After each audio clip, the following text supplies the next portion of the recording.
नमस्कार मित्रांनो, तुम्हाला मी अगोदरच्या व्हिडिओमध्ये दाखवल्याप्रमाणे श्रीराम हॉटेलमधून मी पार्सल आणलेले आहे. तर हे बघा, तंदुरी रोटी आहे आणि हे पनीर मसाला आहे. पनीर मसाला आणि हे कांदा वगैरे दिलाय त्यांनी. 180चा पनीर मसाला आणलाय श्रीराम हॉटेलमधून.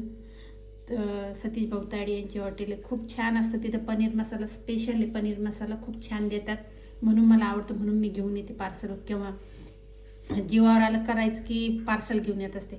एकट्या माणसासाठी काय करावं काय नाही, त्यासाठी पार्सल घेऊन आलं की झालं. आणि एकट्या माणसाचं करायचं म्हटलं की खूपच म्हणजे प्रश्न पडतो की काय करावं काय नाही. त्याच्यामुळे मी असं पार्सल घेऊन येते. तर कोण कोण आणतं श्रीराम हॉटेलमधून तर नक्की सांगा कमेंट करून, कोणाकोणाला आवडतं पनीर मसाला वगैरे. खूप छान लागतो. आणि आता 2-3 दिवसापासून पाऊस चालू आहे, तर थोडंसं असं चटपटीत गरम वगैरे खायची इच्छा होती. त्याच्यामुळे मी आज पनीर मसाला घेऊन आलेली आहे. खूपच छान पूर्ण व्हेज भेटतं तिथं. स्वच्छता वगैरे खूप छान असते, सर्व छान आहे त्यांच्या इथं, म्हणून मग मी घेऊन येते त्यांच्याकडनं. तर नक्की सांगा मला कोणाकोणाला आवडते पनीर मसाला. खूप छान क्वांटिटी वगैरे खूप छान असते त्यांच्याकडे, आणि क्वांटिटी खरंच खूपच छान असते, एक नंबर असते. मला आवडतं म्हणून घेऊन येते मी. कोण कोण आणतं तर नक्की सांगा मला. चला, ओके, बाय. या जेवण करायला.